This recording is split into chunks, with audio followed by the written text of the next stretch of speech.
Hey metalheads, welcome back to another killer interview. This time I had the chance to chat with Gus Rios. You might know him from projects like Gruesome, Kill Division, or Union Black, but today we're diving into something a little different, G.I. Joe, or more specifically, Cobra. By that, I mean Cold Slither. Yeah, we geek out on some G.I. Joe nostalgia, but we also dive into the Cold Slither project, what inspired the album, why Gus was the right guy for the job, and what you can expect from both the record and the upcoming live show. Cold Slither's self-titled debut drops July 5th, and whether you're into heavy metal, G.I. Joe, or you're like me and you love both, you're going to want to stick around for this one. So let's hop into it then. So we're talking about Cold Slither, coming out July 25th. Awesome album. Now I'm coming from a perspective of both a heavy metal fan and a G.I. Joe fan. I mean, I grew up with G.I. Joe and Cobra. And I mean, Cobra was my game, right? Like all the other kids wanted to play with the good guys. There we go. Yeah, right? They all wanted to play with the good guys. I wanted to be the villain. So this even hits a little harder for me. Like Zartan, the fact that his little character changed color, it was just such a cool thing at the time, right? So how did this all come together for you? Like, how did the project even get on kind of your radar as to something you could work with? So I think like 20 years ago ish, I was playing in a band called Malevolent Creation at the time, and we were signed to Nuclear Blast, and the label manager was Gerardo Martinez at the time, who now is of course the head of RPM. And I think the first time I met Gerardo, and I've told the story a few times recently, so it's kind of jarred my memory. And I think the first time I physically met him, he came to see Malevolent at one of the shows in LA, and he had a G.I. Joe shirt on. And I was like, dude, I'm a Joe guy, like I am, like you. I'm 48. I grew up on the cartoons, collected all the toys, and as an adult, I mean, right now in my room, like there's an obscene amount of G.I. Joe toys everywhere. My wife is like, I live with a fucking 12-year-old. So, we're like big, and Gerardo's the same way. Like he's a big, legit G.I. Joe fan. And so we just sort of created this friendship outside of the work relationship as just two dudes that, like I remember when the Pursuit of Cobra line came out, we'd text each other, hey, did you find this guy? Did you find that guy? And I think like 10 years ago now, he had the idea to do Cold Slither. Like, this is his idea. He's a label guy. And he's like, I love G.I. Joe. They have a heavy metal band. I'm in the business of putting out heavy metal. This is just peanut butter and jelly. But obviously, it's Hasbro's IP. They have to sign off on it and be on board with it. And I think I even went so far as to make a demo of the song Cold Slither all those years ago. But at the time, Hasbro had kind of just sort of put G.I. Joe on hiatus. There was no toys coming out. There was nothing. Thankfully, I mean, all of this is the catalyst for all of this was the success of the Classified series. The current G.I. Joe toy offering, which are the 6-inch scale figures. Yep. And those are, embraced pretty universally by the fan base, myself included. I have a ton of Classified figures. Nice. So last year, about a year ago, almost to the day, I was in the studio finishing up on the last day of me tracking drums for the Gruesome album. Gerardo sends me a text, something to the effect of, you need to call me right now. And I'm like, hey man, I'm just finishing up these last couple of takes. I'll call you in about an hour and a half, 2 hours maybe. So I call him back and he's like, are you sitting down? And I'm like, I have no idea where he's going with this. And he says, I just got off the phone with Hasbro. And I just knew. I was like, oh dude, come on. He goes, Cold Slither is happening. Nice. And so, it's just, and at the time, being such a Joe fan, you just sort of are in disbelief. And I just started writing songs, and I made the demo of the song Cold Slither. I submitted that. I was like, hey, is this kind of what, are you hearing what I'm hearing? And when he okayed it and Hasbro okayed it, I just started writing what and this is where, and everybody's going to have their own versions of what this fictitious band would sound like. I'm just the guy that was tasked with what I thought that would be. And I wanted to write an album that was heavy enough that metal fans would dig it, but also accessible enough that, if you're just a G.I. Joe Cold Slither fan, but you don't necessarily like metal, you'd also like it. Like, I didn't want to alienate anybody. And so obviously, like, I wasn't going to make it sound like death metal or, overly hair metal or overly thrash metal or anything. I just kind of wanted to write like, good, chunky, heavy songs with like catchy choruses and fun lyrics and all that stuff. So, that's just what kind of came out and what I thought. I don't know. That's what this band should sound like to me. And I mean, like, you had the first song, right? Like, the first song was there in that episode of the animated series. So you had a little bit to go off of. And I think, honestly, as a complete album, listening to that song that they did for the cartoon and then what you produced for this album, along with the rest of the songs, I think you nailed it. Like, this is just... Yeah, thank you. It's really such a good album from start to finish, right? Like, and it tells a story almost. I feel like I got like a glimpse into Zartan's life as well as the Dreadnoks and kind of what their story is just through the music. So, like, even if I didn't have that IP in the background, this tells a story that you can really follow. And I think we're seeing, I don't know, I mean, your true talent on this, because if you did the writing and the songs and everything else, it's just such a well done album.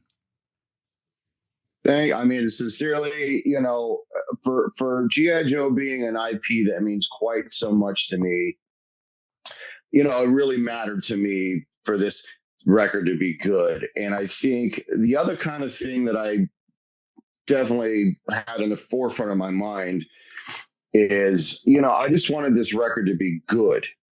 In other words, like, take G.I. Joe out of it. Like, is this just good heavy metal / hard rock music?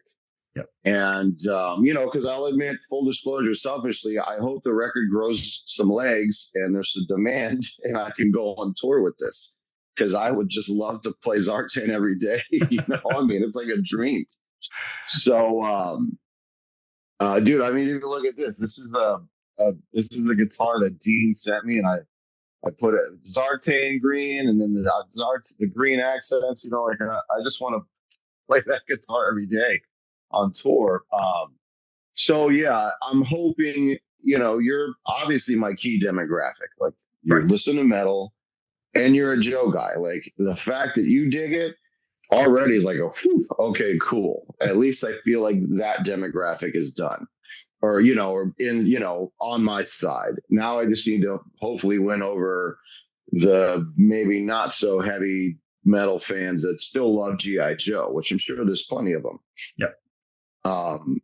So, that was kind of, I had all of these things going on at the same time on my head as I'm writing the songs. And also, this was an interesting process because I had to come up with all the song titles first and submit those for approval. So remember, all of this has to be okayed by Hasbro. So once they approved the titles, and then they actually gave me, I think, 3 titles that someone over there just kind of came up with. And then I wrote the lyrics based on the title. And then to a certain degree, I think the music kind of came out of what the title was. Like, it just, what does a Thunder Machine, if I grab a guitar, what does Thunder Machine sound like, a song? And I just would write the riffs and then, fit the lyrics to the song. So did you get to pick the other bandmates? Like, first, let me start, actually. Did you kind of write everything and then hire the band to work with what you wrote, or did you come up with the lyrics and then hire the band and kind of write the music and everything all together? Because I know, like, you're multi-talented, right? Like, you do vocals, bass, guitar, drums, like you play it all. So, well, I think therein lies why Gerardo kind of tap me for it because he knows that I can just kind of produce a whole record by myself. So yeah, I recorded the drums, I recorded the bass, I recorded the guitar, recorded the vocals. I knew early on I wanted to get Matt Harvey involved just because he's my right hand guy and everything else I do. And he's like a bona fide, comic book toy nerd like me. Nice. And he's a great writer. And he wrote one song, and then I sort of, edited up, and then I took some of his other ideas and made another song out of it. So he helped write 2 of the songs.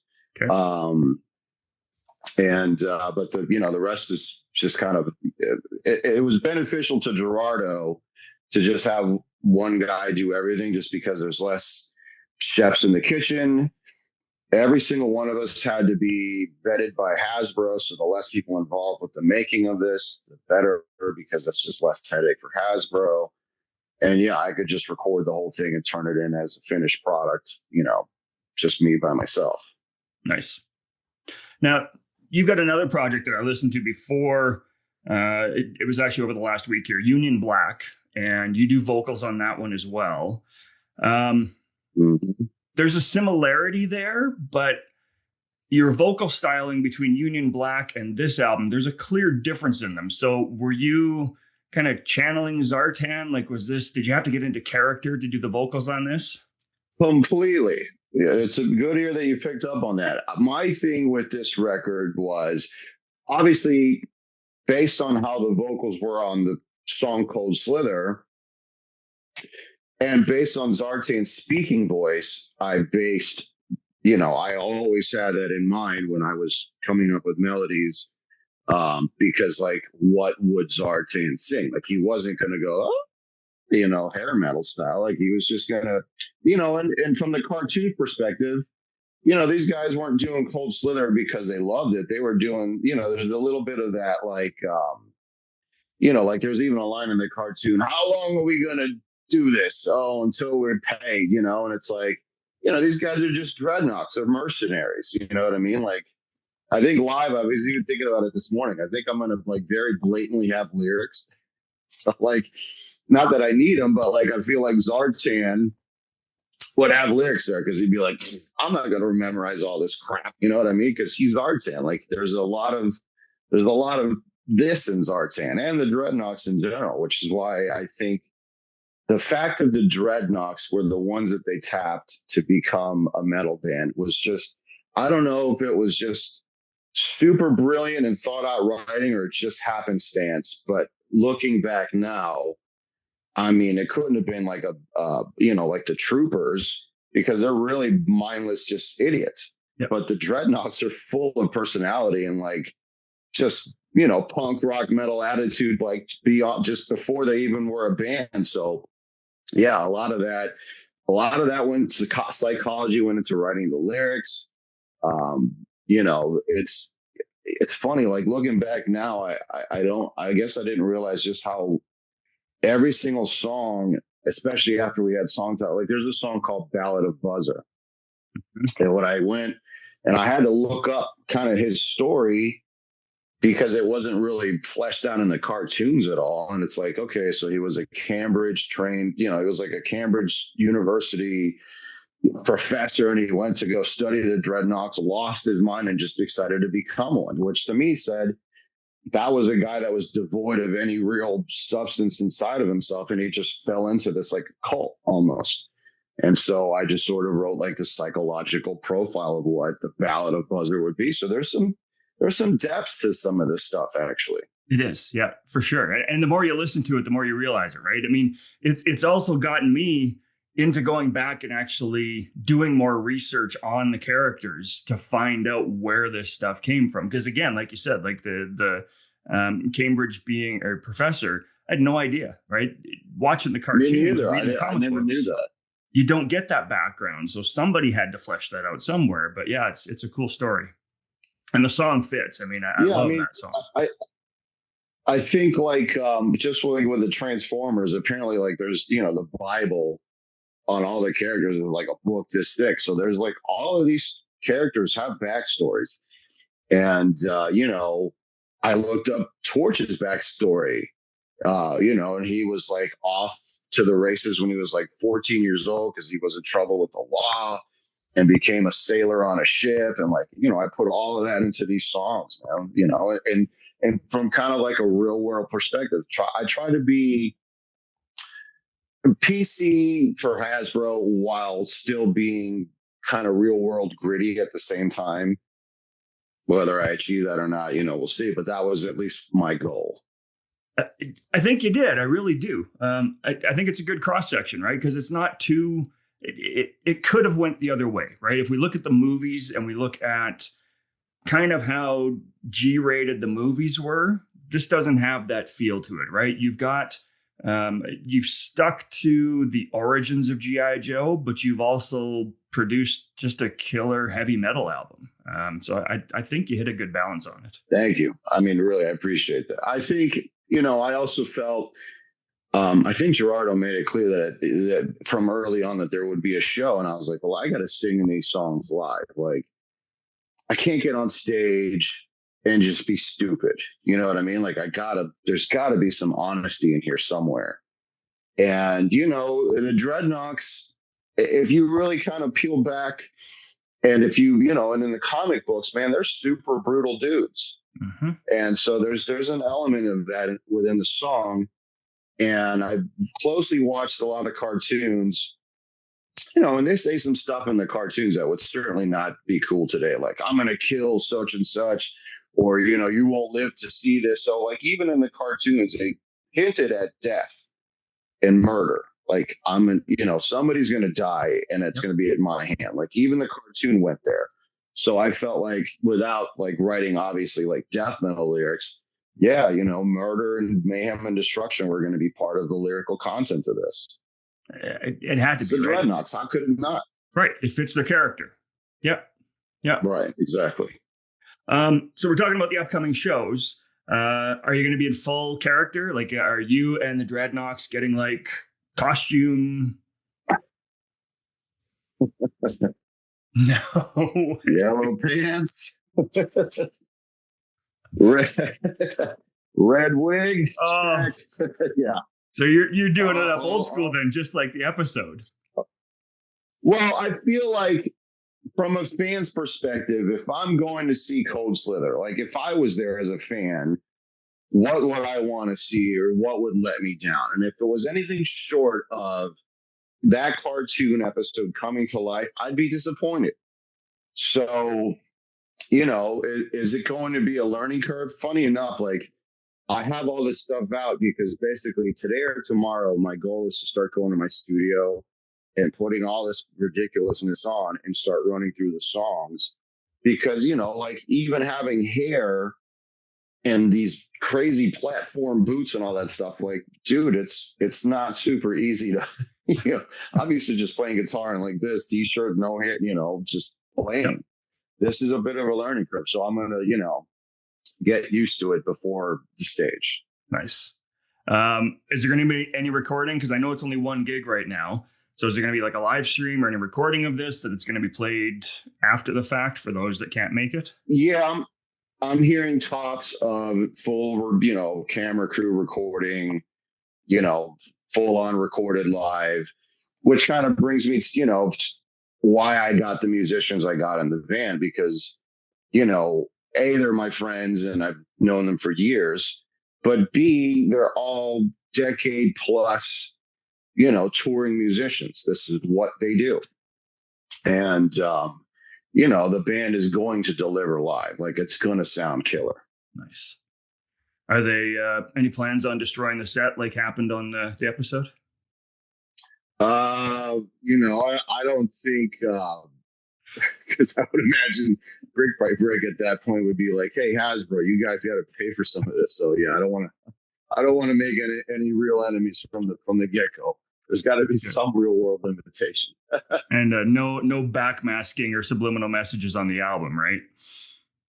I don't know, man. I don't know. No, I'm just, what's interesting to think back at your old, anybody that was around at that time, like, remember like that whole 80s, like satanic messages craze. Like, I think about it now, and for G.I. Joe to just go fully there, was kind of ballsy. I don't think parents sat and watched the episodes with us, but I feel like if they would, they'd be like, oh, there's, oh my God, there's subliminal messages to G.I. Joe. There's no way my parents would have bought as much G.I. Joe for me if they had watched the cartoons. I guarantee it. But I mean, Facts. Let's face it, like Bugs Bunny was as violent, if not more so, than G.I. Joe was. So I mean, again, like I watched a bunch of episodes, particularly because the samples and the songs. I had an idea of a bunch of them that I wanted, but I just started watching episodes to find like new ones or different ones. So I just started watching a bunch of the episodes, and I mean, there's like punches and like stuff that you would never ever see today in a cartoon, probably. So I was just like, yeah, yo, Joe. So good. Gus, honestly, from the bottom of my heart, thank you for taking me back to my childhood with this album. I mean, I can't. Dude, thank you, man. I honestly can't tell you how much it means to me. I hope it has the reception that you're looking for. I really do. It's such a strong album, and I really look forward to seeing and hearing more about Cold Slither. Yeah, I'm super glad you like the record. One thing that I would like for Joe fans in general to know is like, G.I. Joe meant a great deal to me as a kid. Like I wrote an article for Decibel magazine about what this really meant to me as a kid. You could look at it's called The Toys It Saved Me. So like G.I. Joe carries a sincere place in my heart. This record came from a real genuine place.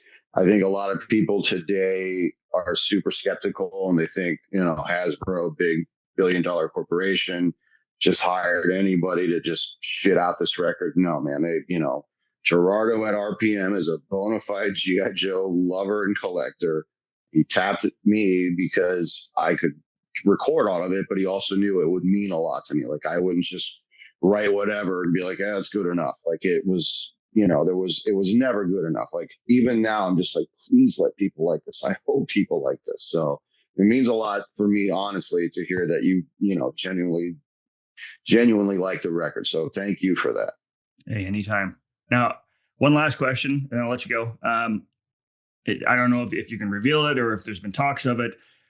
Is there going to be a second album? Everybody's asked this question.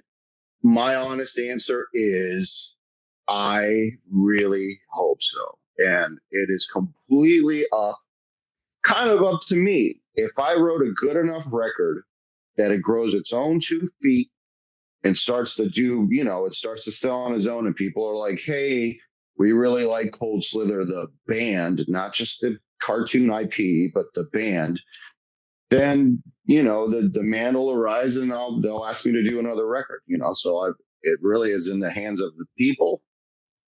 And it all depends if I wrote good enough music. So I hope, man, I would be, if Cold Slither could turn into like a real like band for me, I mean, I might as well win the lottery. Like right. It's amazing. So, it's like I'm Zartan. Come on, dude. Like that's nuts. Yep. That's amazing. Like it's funny, like a buddy of mine came to one of my gigs because locally here at home when I'm not on tour, I play guitar and sing like covers or whatever. Comes to one of my gigs and he had got the new Zartan Cold Slither figure. And he's like, I want you to sign this. And I was just like, huh? And he's like, you're Zartan, dude. You got to sign this. And I was just like, it kind of hit me. I was like, holy shit, I guess I sort of am Zartan now. That's right. Which is just mind blowing. I got this tattoo probably like 7-8 years ago, and now I'm like living it. Yeah. Yeah. Destiny. Yeah. That's so awesome. I love this for you, right? I mean, knowing that you're that kind of a G.I. Joe fan, I love it for you too. I mean, I'm grateful to be here. Legitimately. I'm just grateful. That's awesome. All right, Gus. That's all I got for you today. I really appreciate you taking the time to talk with me. I can't wait for the launch date. Can't wait for the show. I hope this gets the reception with everybody that I have for it, because it's just such an. I mean, I've played it literally a dozen times since I got the release for it. Wow, thank you, man. Thank you so much. Love going back to it. So, it's funny. The song "Torched" is kind of inspired by you, Papa Head, because that's like my Metallica song on the record. Nice. That's awesome. All right, Gus. All right, Mike. Thanks a lot, man. Appreciate it. I'll let you go. Have a great rest of your day.